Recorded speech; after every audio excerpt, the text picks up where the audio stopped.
பொண்ணுக்கு வந்து 1 வயசு. உட்காந்து என்னடா அது என்ன சார் இது அப்படின்னு கேட்டார். அது அனந்த் வந்து இல்லை அவர் டாட்டரோட ஃபர்ஸ்ட் பர்த்டேயும் எங்களெல்லாம் கூட மாட்டீங்களா நான் வர மாட்டோமா அப்படின்னு கேட்பேன். நீங்கள் வரேன்னு சொல்லுவீங்க, அப்புறம் வருத்தப்படுவீங்க, அப்புறம் ஞாபகப்படுத்தலாம் பெரிய விஷயம் சார். கேட்காததுல பிரச்சனையே இல்லையே சார், கூப்பிட்றா நான் வரேன் அப்படின்னாரு.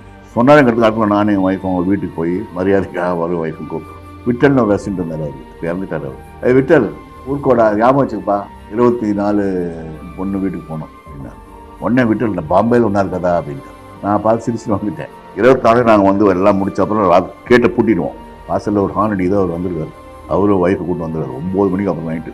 அப்பாவில் எங்கள் அப்பா அம்மா எல்லாம் ஏபி சட்டை எல்லாம் மாட்டி என் பொண்ணை ஏபி ட்ரெஸ் எல்லாம் மாட்டி கூட்டின்னு வந்தோம். அவர் வந்தார். வந்து என்ன பண்ணிருக்காரு, பாம்பேயில் ஷூட்டிங் டப்பிங் ரெக்கார்டிங் முடிச்சுட்டு ஒய்ஃபுக்கு ஃபோன் பண்ணி 1 வயசு பொண்ணுக்கு ஒரு லோலா கொண்டு வாங்குவான்னு சொல்லி அந்த லோலாக்கு வாங்கிட்டு ஏர்போர்ட்டில் பிக்கப் பண்ணிவிட்டு இங்கே வந்து என் பொண்ணை பார்த்துட்டு மறுபடியும் ஏர்போர்ட்டில் போய் ஃப்ளைட்டை பிடிச்சி பறந்து போனார். இன்னும் நினச்சாலும் அழகாக இருந்தேன். எனக்கா நான் யார், நான் ஒரு ப்ரொடியூசரோ ஒரு ஆர்டிஸ்டோ எதுவுமே கிடையாது. என்னால் அவருக்கு எந்த லாபமும் கிடையாது. என்ன ப்ளீஸ் பண்ணணுங்கிற ஒரே காரணத்துக்காக என் பொண்ணுக்கு பல வருஷங்களுக்கு அப்புறம் மை டாட்டர் வந்து ஓடுனா ஐ டுக்கு கச்சேரி கூட்டு போனேன். அப்புறம் நான் சொன்னேன் சார் இந்த பொண்ணோட பிறந்த நாள் தானே வந்தீங்க அப்படின்னேன்.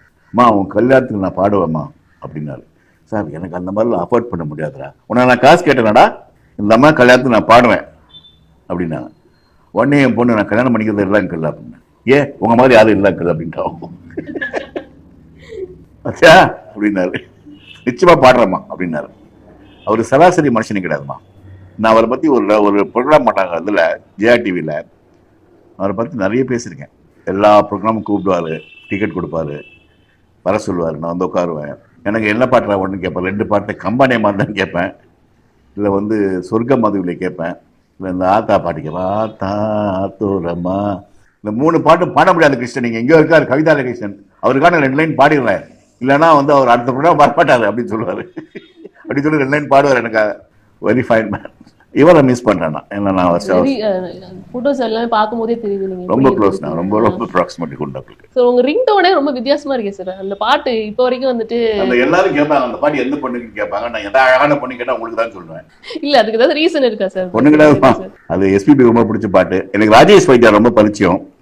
ஒரு நாள் ராஜேஷ் வைத்தியா வீணையில வாசி கேட்டேன். இதெல்லாம் ஒன்னே என்ன பாட்டுன்னு கேட்டேன். இந்த பாட்டு ரொம்ப பியூட்டிஃபுல் சாங். அது பிடிச்சு பாத்தீங்கன்னா நிறைய விஷயங்கள் கமல் சாரோட இருக்கு. இந்த போட்டோ இது தெனாலி கேட்டப்பன்னு நினைக்கிறேன். இது அவரு எங்க நாடகத்துக்கு வந்தாரு. பாலச்சந்திர சார் நானும் நாடகம் போட்டோம். ஓகே. அந்த நாடகத்துக்கு ரஜினி சார் ஒரு நாள் வந்தாரு, கமல் சார் வந்தாரு. ரஜினி சார் வந்த டைம்ல அது. ஓகே. அப்புறம் அது வந்து அந்த இந்த கேப் இருக்கு, ரெட் ஷர்ட் போட்ட போட்டோ பாலச்சந்திர சார் பர்த்டே ஒன்று வீட்டுல இது செலிப்ரேட் பண்ணோம் அவர் வீட்டுல. அவர் அப்போ வந்தது. இது சார் எனக்கு she is very beautiful in this. Yes, she is an old friend of mine. She is one of my oldest friends. ரொம்ப ஃப்ரெண்ட் எனக்கு. அவங்க இது வந்து கிரேசி மோகன் ட்ராமா பார்க்க வந்தாங்க. அவங்களும் ஹியர் இஸ் கிரேசி ஃபங்க்ஷன் பார்க்க வந்தாங்க. அப்போது எடுத்த ஃபோட்டோ இது.